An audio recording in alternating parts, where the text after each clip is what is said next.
If you like the story, you can support the author on Patreon. Link is in the description. Chapter 26, Extreme, is, Greed. Lack of human signatures, Otto thought as the HUD in his helmet perpetually updated the information. The techno-organic implant he'd scammed out of Killen helped him control multiple technological contraptions he'd painstakingly created telepathically. The greater the number of machines linked to his brain, the greater the strain. Once it crossed the threshold, madness was a given. Of course, my brain can handle a lot more than the average person, Otto thought, opening the door with one of his tentacles and ducking through the opening, revealing the abandoned airport. Since it was abandoned in a hurry, all he could see was chaos. The controlled, calm cadence of the airport was ruined by luggage scattered across the floor, abandoned food, and cracked shop windows with empty shelves. Krrr. The nuclear-powered batteries of his arms whirred to life as he began moving around the airport while his octopi machines began disabling any and all cameras in his vicinity. He did have an EMP that he personally designed to release a gigantic pulse, but he was waiting for the right moment. 150 army foot soldiers, 12 armored vehicles, 2 helicopters. Policemen are not a big enough factor, Otto thought to himself. He knew that the military would be the biggest threat to him, thus he'd come up with a contingency to perfectly end them, at the very least reduce their power to such an extent that they wouldn't become a hindrance to his goals. His tentacles brought him to the numerous glass windows that gave him a panoramic view of the entire airport. The clouds were stormy with occasional flickering lightning that implied the possibility of rain while the helicopters flew by in their designated routes. All warfare is based on deception, Otto thought as the metallic plates on his body whirred to life, revealing his homely face while clicking and clanking into place, creating a highly complicated contraption in his hands. One that he called the electro-resonance burst disruptor. He would use the military helicopters against the military. Make the enemy's moves their own downfall, he chuckled to himself, greed flashing in his brown irises. Give the syringes to me, Shaw reached out his hand and Olivia immediately placed a small black pouch in his hand. He could clearly feel 3 distinct cylindrical shapes in it, which made a smile grace his face. Made and delivered, grudgingly, by Forge, Olivia whispered, her voice a bit raspy. Grudgingly, hey, Shaw muttered after pulling out a syringe that seemed highly futuristic. It was specifically designed as yet another contingency in the case that he was not able to obtain Killian's full body. The aforementioned syringe was specifically designed by a techno-mutant that was, unwillingly hired by the Hellfire Club, to gain blood samples in a highly efficient manner. The alloy was a highly resistant substance that could withstand high pressure and temperature while the mechanisms of the syringe helped pierce through superhuman flesh with ease. All he had to do was pierce the desired subject for 0.3 seconds for the syringe to gain a large enough sample. He didn't need to use a specific technique either, simple, powerful, and efficient. Shaw slipped the syringes back into the pouch, looking out the aeroplane window and into the cloudy night. Olivia, when you teleport me to the runway, you are to transport Harold into the military perimeter. I want them all dead by the time I'm done with the target. Nightcrawler, you're to teleport me out if anything unexpected happens. Are we clear? Yes sir, 3 unicyonid voices sounded in the aeroplane, one raspy, one monotone and another tired. Signs of rain. All the better when fighting someone with extremis, he thought before looking at his watch, greed gleaming in his eyes. 15 minutes till your doom, Killian. How long can you hold it for? Logan whispered while hiding behind a bus in the airfield. It was a wide, open area with about 4 to 5 planes. They were quite close to the terminal and from one of the runways, as he did not want to accidentally reveal themselves to the military at the moment, they were patrolling most of the other surrounding areas. Half an hour, if we don't need to move, Kitty mumbled, her eyes tightly closed. We do have 10 more minutes, Bobby muttered, looking at his watch. Is Shaw here yet? Did Kurt give us any more information? He's here. He's just not dumb enough to reveal himself, kid, Logan whispered back, his eyes locked onto the flickering lightning in the sky. As for Kurt, well, the professor would inform us of any new information. Make sure to keep your earpieces on. He slipped his hand into his back pocket and pulled out a tiny earbud-like machine before carefully placing it in his ear. You didn't have it all this while, Bobby raised his eyebrows, adjusting his own earpiece. My ear's too sensitive to keep it in all the time, he grumbled back. You better be ready, kid. You're the best one we've got at fucking up Shaw. You said the word, Bobby exclaimed softly as though Logan had stepped on his toes. What word? Logan looked at him, confused. The air, F-word, Bobby whispered as though he was blaspheming the very gods. Professor told us that it was a very bad word. Ah, Logan's brow twitched. I almost forgot you both re just out of your diapers. Wah. Brrrr. Their earpieces buzzed, cutting off the odd conversation. Charles, Logan muttered, holding the earpiece. Kurt contacted me once more using the last of my mental barriers. Xavier's muffled voice emanated from the device. What did he say? I'll read it out to you, verbatim. Second to right plane. Shaw. You see any planes? This makes sense to you. It does, Logan growled, staring at the plane that Kurt mentioned.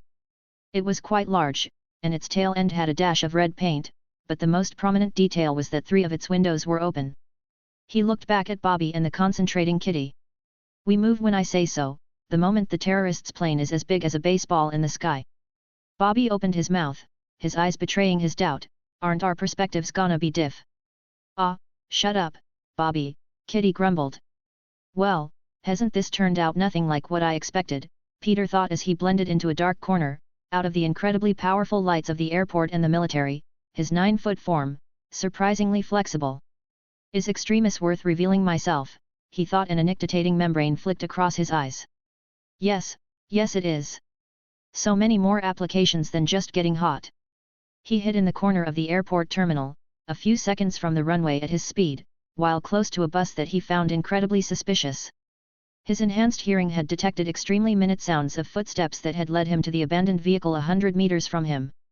He knew it was the same people that he'd detected in the military perimeter, but he didn't snoop around at the chance that they would spot him. He sighed to himself, just which meta-humans would be interested in the Extremis serum. Mild irritation sprung up in his head as he reminded himself that this was an alternate, but it dissipated. Irritation got him nowhere, he had to use the information he had in the best possible way, regardless of the outcome. The fact that he'd tried his best should be comfort enough.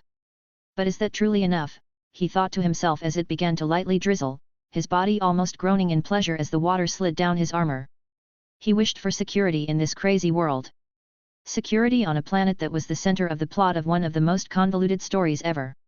It'd gotten so bad, that they'd claimed that a celestial, a being that predated the formation of the very first multiverse, a child of the first firmament, died on this blue planet, making it and its residents the main characters of the plot of Marvel. I need to be a fucking god if I need complete security. Nah, I need to be beyond that. Didn't the Beyonders kill the entire multiverse as an experiment, he thought to himself, morosely. I don't think my best is enough. I need to do more. His reptilian slits narrowed as his enhanced vision spotted a small periodically flickering dot among the clouds. I need to break my limits, he chanted to himself as the dot became bigger and bigger until it was relatively the size of a baseball. I need to beat eternity itself, he growled as all hell broke loose. Bing! Bing! Bing! His danger sense went off as it pointed to the position where 3 invisible pulses emanated from. He unconsciously looked up to find the giant helicopters falling out of the sky, their pilots screaming in terror at their EMP procedures not working. Shink! Fuck you, Shaw! A roar emanated from near him and his head snapped to the bus to find a fully suited Wolverine charging at an aeroplane with his adamantium claws extended out with 2 kids running after him chiding his use of a curse word. Poof! 2 figures, a large imposing man and a short, white-haired woman, seemed to swirl out of a shadow in the middle of the runway, while Killian's plane was getting closer and closer. The woman melted back into the shadow, leaving the large man with his arms spread out, as though he was committing suicide in the most grandiose method a human could think of. What the foo? Boom. Chapter 27, Shawshanked Condemnation. The smell of burning flesh and plastic hung in the air as a well-dressed man walked down the aisle while the remaining passengers attempted to remain dead silent. Well, he'd be well-dressed if it were not for the fact that his shirt and coat hung in tatters, riddled with bullet holes and slashes. His glowing eyes betrayed his madness as he hummed to himself among the terrified passengers. Some of them were dead, killed and mutilated by him, their family members trying their best not to break down. Step! Step! Killian's melted boots echoed in the silent plane while he walked up and down. In the spider's web, my sweet prey lay, but first, a billionaire awaits a few miles away, Killian whistled to himself, random bursts of orangish gold striking through his sculpted body, as though something within him couldn't wait to explode. You, monster! His enhanced hearing made him turn his head back,